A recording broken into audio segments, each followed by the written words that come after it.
ವಿದ್ಯಾರ್ಥಿಗಳೇ, ಎಲ್ಲರಿಗೂ ಶುಭೋದಯ. ನಾವು ಹಿಂದಿನ ಗಣಿತ ವರ್ಗಗಳನ್ನು ತಗೊಂಡಾಗ ನಾವು ಭಾಗಲಬ್ಧ ಸಂಖ್ಯೆಗಳು ಚಾಪ್ಟರಲ್ಲಿ ನಾವು ಆವೃತ್ತತೆ ನಿಯಮದ ಬಗ್ಗೆ ತಿಳ್ಕೊಂಡ್ವಿ. ಈ ಆವೃತ್ತತೆ ನಿಯಮದಲ್ಲಿ ನಾವು ಪೂರ್ಣ ಸಂಖ್ಯೆಗಳು, ಪೂರ್ಣಾಂಕಗಳು ಮತ್ತು ಭಾಗಲಬ್ಧ ಸಂಖ್ಯೆಗಳನ್ನು ನಾವು ಚೆಕ್ ಮಾಡಿದ್ವಿ. ಅದರಲ್ಲಿ ಮತ್ತೆ ಮೂಲಕ್ರಿಯೆಗಳು ಸಂಕಲನ, ವ್ಯವಕಲನ, ಗುಣಾಕಾರ, ಭಾಗಾಕಾರ ಇವುಗಳಿಗೆ ನಾವು ನೋಡಿದ್ವಿ. ಅದೇ ರೀತಿ ಈಗ ಪರಿವರ್ತನೀಯತೆ ಈ ನಿಯಮವನ್ನು ಪೂರ್ಣ ಸಂಖ್ಯೆಗಳು, ಪೂರ್ಣಾಂಕಗಳು ಮತ್ತು ಭಾಗಲಬ್ಧ ಸಂಖ್ಯೆಗಳಿಗೆ ಯಾವ ರೀತಿ ಬರ್ತದ ಅನ್ನೋದನ್ನು ನೋಡೋಣ. ಮೊದಲೇಕ ನಾವೇನು ಮಾಡೋಣ, ಪೂರ್ಣ ಸಂಖ್ಯೆಗಳಿಗೆ ತಗೊಳ್ಳೋಣ. ಇಲ್ಲಿ ನೋಡ್ರಿ, ಪೂರ್ಣ ಸಂಖ್ಯೆಗಳು. ಈ ಪೂರ್ಣ ಸಂಖ್ಯೆ ಅಂದರೆ ಈಗ ನಿಮ್ಗಾಗಲೇ ಗೊತ್ತದ, ಸೊನ್ನೆಯಿಂದ ಬರುವಂಥ ಎಲ್ಲ ಸಂಖ್ಯೆಗಳು ಪೂರ್ಣ ಸಂಖ್ಯೆಗಳೇ. ಇಲ್ಲೇ ಸಂಕಲನ, ವ್ಯವಕಲನ, ಗುಣಾಕಾರ, ಭಾಗಾಕಾರ ಇವುಗಳಿಗೆ ಈ ಪರಿವರ್ತನೀಯ ನಿಯಮ ಲಾಗೂ ಆಗ್ತದೋ ಇಲ್ಲೋ ಚೆಕ್ ಮಾಡೋಣ. ಒಂದು ಉದಾಹರಣೆ ಇಲ್ಲಿ ಸಂಕಲನಕ್ಕೆ ಕೊಟ್ಟಾರ. 0 + 7 = 7 + 0. ಹೀಗಿದ್ದಾಗ ಎರಡರೂ ಉತ್ತರ ಇದಕ್ಕೆ ಲೆಫ್ಟ್ ಹ್ಯಾಂಡ್ ಸೈಡ್ ಅಂತೀವಿ, ಇದಕ್ಕೆ ರೈಟ್ ಹ್ಯಾಂಡ್ ಸೈಡ್ ಅಂತ ಕರಿತೇವೆ. ಇದು ಎರಡೂ ನಮ್ಗೆ ಉತ್ತರ ಏನು ಬರಬೇಕು, ಸೇಮ್ ಬರಬೇಕು. 0 + 7 7 ಬರ್ತದೆ, 7 + 0 7 ಬರ್ತದೆ. ಹಾಗಾಗಿ ಇಲ್ಲೇನಾಗ್ತದೆ, ಸಂಕಲನಕ್ಕೆ ಪರಿವರ್ತನೀಯ ನಿಯಮ ಅದ ಅಂತ ಹೇಳಲಿಕ್ಕೆ ಸಾಧ್ಯ ಅದ. ಈಗ ನೋಡ್ರಿ, ಇಲ್ಲಿ ನಿಮ್ಗೆ ಇಲ್ಲಿ ಕೊಡಲಾಗಿದೆ a + b = b + a. ಇಲ್ಲಿ a ಮತ್ತು b ಯಾವುದೇ ಎರಡು ಪೂರ್ಣಾಂಕಗಳಾಗಿರ್ಬೋದು. ನೀವು 3 + 8 ಅಥವಾ 3 + 8 11, 8 + 3 11 ಈ ರೀತಿ ನಾವು ಮಾಡಿದಾಗ ನಮಗೇನು ಬರಬೇಕದು ಸೇಮ್ ಉತ್ತರ ಬಂತು ಅಂದರೆ ಅದೇನಾಯಿತು, ಪರಿವರ್ತನೀಯತೆ ಅದ ಅಂತ ಹೇಳಲಿಕ್ಕೆ ಸಾಧ್ಯ ಅದ. ಅದೇ ರೀತಿ ನಾವಿಲ್ಲಿ ವ್ಯವಕಲನಕ್ಕೆ ನಾವು ನೋಡಿದ್ವಿ ಅಂದರೆ ಇಲ್ಲಿ ಪರಿವರ್ತನೀಯತೆ ಇಲ್ಲ. ಯಾಕಂತಂದ್ರೆ ಈಗ ನೋಡ್ರಿ, ಇಲ್ಲೇ 0 + 7 ಮಾಡ್ಯವಲ್ಲ, ಇದನ್ನೇ ನಾವು ತೊಗೊಳ್ಳೋಣ. 0 - 7 ಮಾಡಿ ನೋಡೋಣ. ಇಲ್ಲೇ 0 - 7 ಮಾಡಿದ್ವಿ ಅಂದರೆ ನಮ್ಗೆ ಉತ್ತರ -7 ಬಂತು. 7 - 0 ಮಾಡಿದರೆ +7 ಬಂತು. ಹಾಗಾಗಿ ಇದು ಉತ್ತರ ಬೇರೆ ಬಂತು, ಇದು ಉತ್ತರ ಬೇರೆ ಬಂತು. ಹಾಗಾಗಿ ವ್ಯವಕಲನಕ್ಕೆ ಪರಿವರ್ತನೀಯತೆ ಇಲ್ಲ. ಅದೇ ರೀತಿ ಗುಣಾಕಾರಕ್ಕೂ ಪರಿವರ್ತನೀಯತೆ ಅದ. ಯಾಕಂದ್ರೆ 0 × 7 = 7 × 0 ಎರಡು ಸೇಮ್ ಉತ್ತರ ಬರ್ತದೆ ನಮ್ಗೆ, ಎರಡು ಸೇಮ್. 0 × 7 ಅಂತಂದರೆ 7 0 0, ಇದು 7 × 0 ಅಂದರೂ 7 0 0. ಹಾಗಾಗಿ ಸಂಕಲನ ಮತ್ತು ಗುಣಾಕಾರಕ್ಕೆ ಮಾತ್ರ ಪೂರ್ಣ ಸಂಖ್ಯೆಗಳಲ್ಲಿ ಪರಿವರ್ತನೀಯತೆ ಬರ್ತದೆ ಅಂತ ನಾವು ಹೇಳ್ಬೋದು. ಈಗ ನಾವು ಪೂರ್ಣಾಂಕ ಸಂಖ್ಯೆಗಳಿಗೆ ಪರಿವರ್ತನೀಯತೆ ನಿಯಮ ಎಷ್ಟರ ಮಟ್ಟಿಗೆ ಬರ್ತದೆ, ಯಾವ್ದು ಮೂಲಕ್ರಿಯೆಗಳಿಗೆ ಈ ಪೂರ್ಣಾಂಕಗಳ ಸಂಖ್ಯೆಗಳ ತಗೊಂಡಾಗ ಪರಿವರ್ತನೀಯತೆ ನಿಯಮ ಬರ್ತದೆ ನೋಡೋಣ. ಈಗ ನಾವು ಸಂಕಲನವನ್ನು ತಗೊಂಡು ನೋಡೋಣ. ಪೂರ್ಣಾಂಕಗಳು ಇಲ್ಲೇ ಸಂಕಲನ ತಗೊಂಡಾಗ ಪೂರ್ಣಾಂಕ ಅಂದರೆ ಈಗ ಇಲ್ಲಿ ವ್ಯವಕಲನದಾಗಿ ಉದಾಹರಣೆ ಕೊಟ್ಟಾರ, ಅವೇ ಸಂಖ್ಯೆಗಳನ್ನು ತಗೊಳ್ಳೋಣ ನಾವು. 5 ಮತ್ತು -3 ಕೊಟ್ಟಾರ.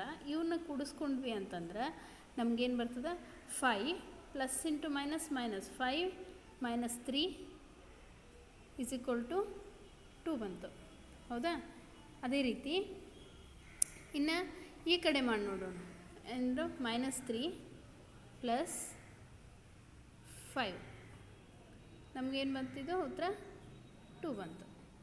ಸೇಮ್ ಉತ್ತರ ಬಂತು. ಹಾಗಾಗಿ ಸಂಕಲನಕ್ಕೆ ಪರಿವರ್ತನೀಯತೆ ಅದ ಅಂತ ನಾವು ಹೇಳ್ಬೋದು. ಇನ್ನು ವ್ಯವಕಲನಕ್ಕೆ ನೋಡೋಣ. ವ್ಯವಕಲನಕ್ಕೆ ಇಲ್ಲಿ ಕೊಟ್ಟಾರ ಉದಾಹರಣೆ. 5 - -3 = -3 - 5. ಇದೇನು ವ್ಯವಕಲನಕ್ಕೆ ಒಂದು ಉದಾಹರಣೆ. ಇಲ್ಲಿ ನಾವು ಇದನ್ನು ಬಿಡಿಸಿದಾಗ ಏನಾಯ್ತಿದು, 5 - × +3 ಆಯಿತು. ಇದು ಏನಾಯಿತು, -2 ಮೈನಸ್ ಅದ, ಅದಕ್ಕೆ ನಾವು ಸಂಖ್ಯೆ ಇದು ಏನು ಚಿಹ್ನೆ ಮೈನಸ್ಸೇ ಬರ್ತದೆ. 5 3 8 -8 ಬಂತು. ಇದು ಎಷ್ಟು ಬಂತು ನಮ್ಗೆ, +8. ಇದು +8 ಬಂತು, ಇದು -8 ಬಂತು. ಹಾಗಾಗಿ ವ್ಯವಕಲನಕ್ಕೆ ಪರಿವರ್ತನೀಯತೆ ಬರೋದಿಲ್ಲ. ಇನ್ನು ಗುಣಾಕಾರಕ್ಕೆ ನೋಡೋಣ. ಗುಣಾಕಾರಕ್ಕೆ 5 × -3 ಮಾಡಿದ್ವಿ ಅಂದರೆ 5 3 15 -5 ಬಂತು. ಇದನ್ನು ನಾವು b × a ಮಾಡಿ ನೋಡೋಣ. b × a ಏನು -3 ಇಂಟು 5, 5 ಮೂರಲೆ 15 ಮೈನಸ್ 15, ಎರಡೂ ಉತ್ತರ ನಮಗೇನು ಬಂತು? ಸೇಮ್ ಬಂತು. ಹಾಗಾಗಿ ಗುಣಾಕಾರಕ್ಕೆ ಕೂಡ ಪರಿವರ್ತನೀಯತೆ ಅದ ಅಂಥೇಳಿ ಹೇಳ್ಬೋದು. ಇನ್ನು ಭಾಗಾಕಾರಕ್ಕೆ ಬಂದಾಗ ಇಲ್ಲೂ ಕೂಡ ಪರಿವರ್ತನೀಯ ನಿಯಮ ನಮ್ಗೆ ಬರೋದಿಲ್ಲ ಪೂರ್ಣಾಂಕಗಳಿಗೆ. ಇದನ್ನು ಸಾರಾಂಶವಾಗಿ ಹೇಳಬೇಕಾದ್ರೆ ಏನು ಹೇಳ್ಬೋದು? ಈಗ ನಾವು ಪೂರ್ಣ ಸಂಖ್ಯೆ ಮತ್ತು ಪೂರ್ಣಾಂಕಗಳು ಎರಡೂ ತಗೊಂಡಾಗ ಸಂಕಲನ ಮತ್ತು ಗುಣಾಕಾರಕ್ಕೆ ಮಾತ್ರ ಪರಿವರ್ತನೀಯತೆ ನಿಯಮ ಬರ್ತದೆ, ವ್ಯವಕಲನ ಮತ್ತು ಭಾಗಾಕಾರಕ್ಕೆ ಬರಂಗಿಲ್ಲ. ನಾವು ಮಾಡಿದ್ವಿ ಅಂತಂದರೆ ಎರಡರದ್ದು ಉತ್ತರ ನಮ್ಗೆ ಸೇಮ್ ಬಂದಿರಬೇಕು. a + b = b + a, ಇದನ್ನು a - b = b - a, a × b = b × a ಭಾಗಲೆ b = b ಭಾಗಲೆ a. ಈ ರೀತಿ ಅಲ್ಲಿ ಯಾವುದೇ ಪೂರ್ಣಾಂಕಗಳು, a ಅಂದರೆ ಯಾವುದೇ ಪೂರ್ಣಾಂಕ ತೊಗೋಬೋದು, b ಅಂದರೂ ಯಾವುದೇ ಪೂರ್ಣಾಂಕ ತೊಗೊಂಡಾಗ ಉತ್ತರ ಎರಡರದ್ದು ಸೇಮ್ ಬಂತಂದ್ರೆ ಅಷ್ಟದು ಲಾಗೂ ಆಗ್ತದೆ ಅಂತ ಹೇಳ್ಬೋದು. ಇಲ್ಲೇ ನಮ್ಗೆ ಸಂಕಲನ ಮತ್ತು ಗುಣಾಕಾರಕ್ಕೆ ಮಾತ್ರ ಉತ್ತರ ಸೇಮ್ ಬಂತು, ವ್ಯವಕಲನ ಮತ್ತು ಭಾಗಾಕಾರಗಳಿಗೆ ನಮ್ಗೆ ಉತ್ತರ ಸೇಮ್ ಬರಲಿಲ್ಲ. ಹಾಗಾಗಿ ಪರಿವರ್ತನೀಯ ನಿಯಮ ಸಂಕಲನ ಮತ್ತು ಗುಣಾಕಾರಕ್ಕೆ ಮಾತ್ರ ಬರ್ತದೆ ಅಂಥೇಳಿ ನಾವು ಹೇಳ್ಬೋದು. ಈಗ ಪರಿವರ್ತನೀಯತೆ ನಿಯಮವನ್ನು ನಾವೀಗ ಇದಕ್ಕೆ ತಗೊಳ್ಳೋಣ, ಭಾಗಲಬ್ಧ ಸಂಖ್ಯೆಗಳಿಗೆ ತಗೊಳ್ಳೋಣ. ಇಲ್ಲಿ ಪರಿವರ್ತನೀಯ ನಿಯಮ ಫಸ್ಟು ಅಂತ ಸಂಕಲನಕ್ಕೆ ತಗೊಂಡಾಗ ಇಲ್ಲಿ ನಿಮ್ಗೆ ಈಗಾಗಲೇ ಹೇಳಿದ ಸಂಕಲನ ಅಂದಾಗ a + b = b + a ರೂಪದಲ್ಲೇ ನಮ್ಗೆ ಬರಬೇಕು ಅಂತ ಈಗಾಗಲೇ ನಿಮ್ಗೆ ಹೇಳಲಾಗ್ಯದ. ಇನ್ನು a ಜಾಗದಾಗ ನಾವೇನು ತೊಗೊಂಡೇವಿ? ಇಲ್ಲೇ -2/3 ಇದು ಒಂದು ಭಾಗಲಬ್ಧ ಸಂಖ್ಯೆ. b ಜಾಗದಾಗ 5/7, ಇಲ್ಲೇ ನಾವೇನು ಬರಿತೇವೆ? b + a ಅಂದಾಗ 5/7 + -2/3 ಬರಿತೇವೆ. ಅಂದರೆ a ಜಾಗದಾಗ -2/3, b ಜಾಗದಾಗ 5/7 ಅಂತ ಬರಿದ್ದೇವೆ.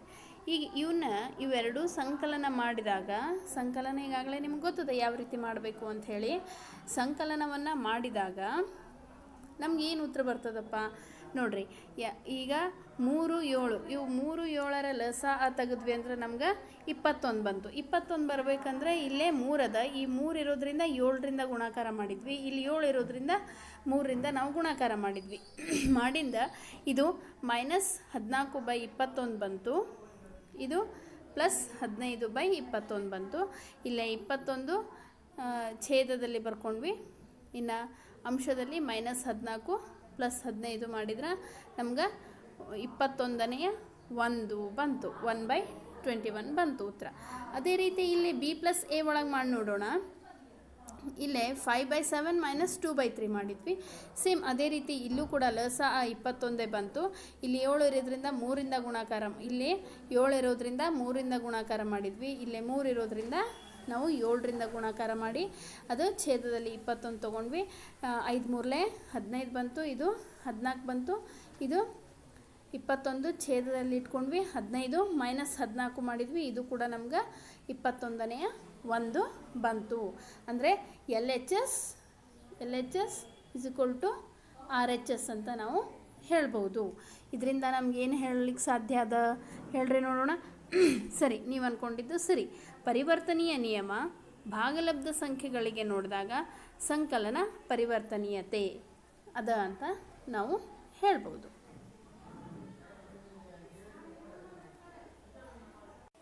ಇಲ್ಲಿವರೆಗೂ ನಾವು ಭಾಗಲಬ್ಧ ಸಂಖ್ಯೆಗಳ ಪರಿವರ್ತನೀಯತೆ ಸಂಕಲನಕ್ಕೆ ನೋಡಿದ್ವಿ. ಈಗ ನಾವು ವ್ಯವಕಲನಕ್ಕೆ ನೋಡೋಣ. ಇಲ್ಲೇ ಒಂದು ಉದಾಹರಣೆ ಮೂಲಕ ನಾನು ನಿಮ್ಗೆ ಹೇಳ್ಕೊಡ್ತೇನೆ.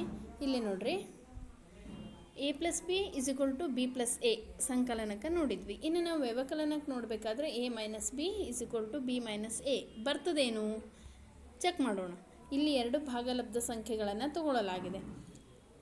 3ನೇಯ 2, 4ನೇಯ 5. ಇದು ವ್ಯವಕಲನ ಮಾಡ್ತಾ ಇರೋದ್ರಿಂದ ನಾವು ಮೈನಸ್ ಚಿಹ್ನೆನ ತೊಗೊಂಡ್ವಿ. ಅದೇ ರೀತಿ ಇಲ್ಲೇ ಇದು a - b ಆಯಿತು. b - a ಅಂದರೆ b ಜಾಗದಾಗ ಇಲ್ಲೇನು ಹಾಕೀವಿ ಅದನ್ನು ಇಲ್ಲಿ ಹಾಕ್ತೇವೆ.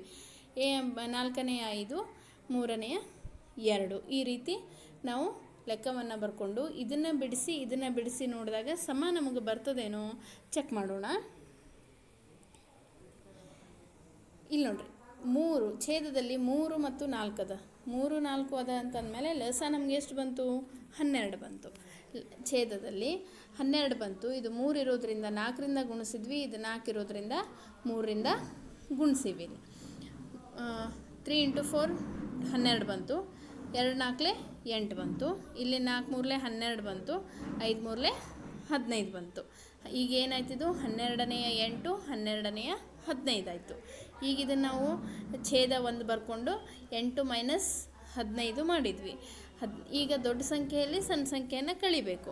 15ರಾಗ 8 ಕಳೆದ್ವಿ ಅಂತಂದ್ರೆ 7 ಬಂತು. ಆದ್ರೆ ದೊಡ್ಡ ಸಂಖ್ಯೆಗೆ ಮೈನಸ್ ಚಿಹ್ನೆ ಇರೋದ್ರಿಂದ ನಮಗೇನು ಬಂತು -7/12 ಬಂತು. ಇದೇ ಈಗ ನಾವು ಬಿ ಮೈನಸ್ ಎ ಮಾಡಿ ನೋಡೋಣ.